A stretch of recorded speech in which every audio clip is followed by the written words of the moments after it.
পানি হওয়ার পরে 8 ঘন্টার মধ্যে ইনশাল্লাহ ঢাকা মহানগরীকে আমরা পরিচ্ছন্ন করে দেব।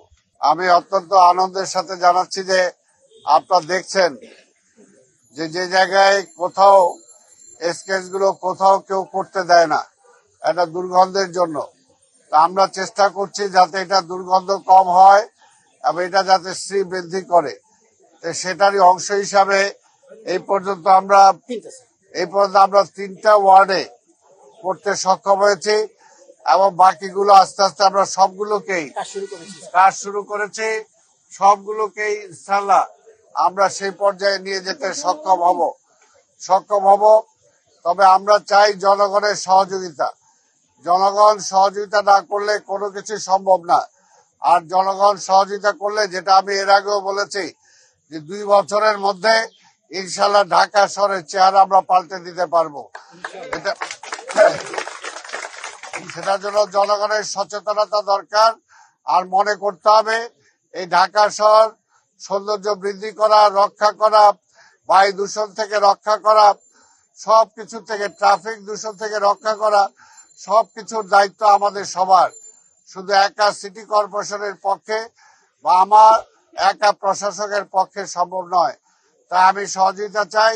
পাশাপাশি আমার বিএনপি সহ সকল অঙ্গ সংগঠনের নেতা কর্মীদের আমি ধন্যবাদ জানাই যে তারা বিভিন্ন অঞ্চলে যেভাবে পরিচ্ছন্ন প্রোগ্রামে তারা অংশগ্রহণ করছে, তারা জনগণের সাথে থেকে আমাদের এই কার্যক্রমকে সফল করছে। ইনশাল্লাহ জনগণ এগুলো দেখছে যে বিএনপি জনগণের পাশে আছে।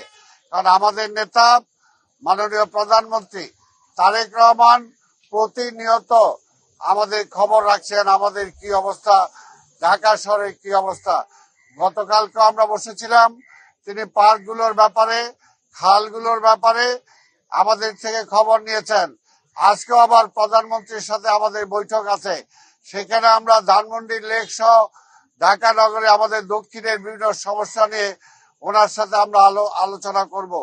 আমি এটাই বোঝাতে চাই, যে জায়গায় সরকার প্রধান যদি সচেতন থাকে, সরকার প্রধান যদি একটা সমস্যার সমাধান করতে চায়, তাহলে অবশ্যই সেটা খুব সহজ হয়ে যায়। আমরা বিশ্বাস করি আগামীতে যে বর্ষাকালীন মৌসুমে যে ডেঙ্গু এবং চিকনগুনিয়া রোগের প্রভাব বিস্তার হওয়ার যে সুযোগ আছে, আমরা সেটা ইনশাল্লাহ প্রতিহত করতে সক্ষম হব। এখন থেকেই তার প্রতিকারের ব্যবস্থা আমরা গ্রহণ করেছি।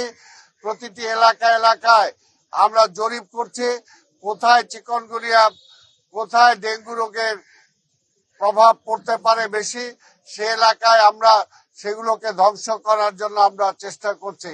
আমরা জনগণের সহযোগিতা চাই। আপনার যার বাড়ি, যার আঙিনা, যার বাড়ির ড্রেন আপনার নিজেরা যদি পরিষ্কার রাখেন, আপনার বাড়ির সামনে রাস্তা যদি আপনারা পরিষ্কার রাখেন, কোথাও যদি পানি না জমাট হয়, তাহলে ডেঙ্গু মশা কোনোভাবেই তার ডিম সেখানে করতে পারবে না, সেখানে লার্ভা জন্ম হবে না। তাই আপনাদের সবার সহযোগিতা চাই। সমবেত বন্ধুগণ, এই ঢাকা শহর আমার ঢাকা শহর, এই ঢাকা শহর আপনার ঢাকা শহর। এই ঢাকা শহরকে সুন্দর রাখতে হলে, পরিষ্কার পরিচ্ছন্ন রাখতে হলে আমাদের সবাইকে বদলাতে হবে।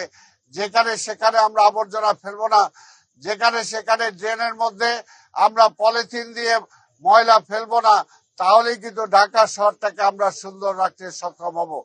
আজকে এবং আমরা এই কারণেই প্রতি মাসে প্রথম সপ্তাহের প্রথম শনিবার আমরা ক্লিনিং ডে হিসাবে ঘোষণা করেছি।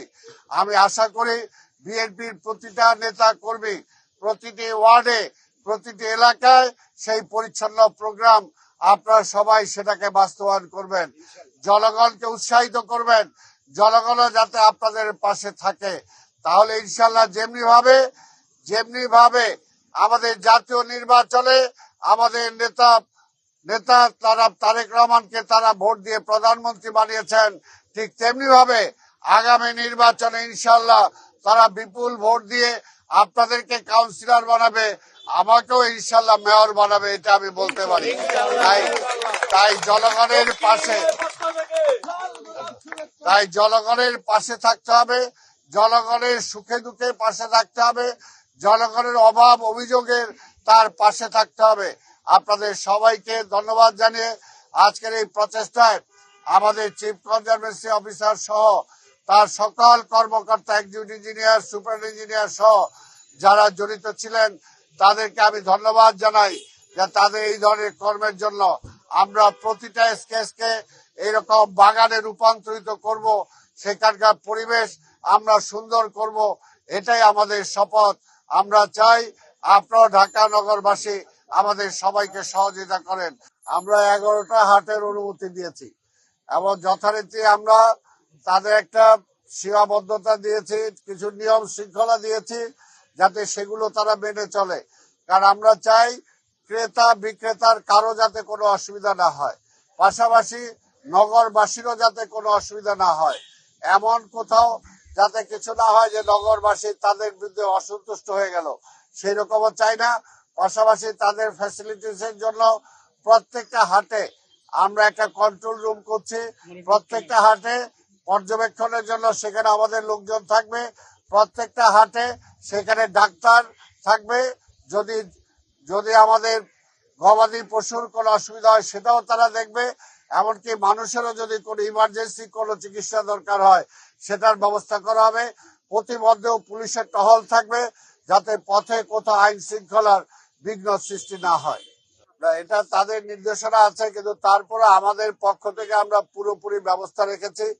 একদম ঈদের আগের দিন হাট শেষ হয়ে যাওয়ার রাত্রি থেকেই ক্লিনিং শুরু হয়ে যাবে এবং পরের দিন কোরবানি হওয়ার পরে 8 ঘন্টার মধ্যে ইনশাল্লাহ ঢাকা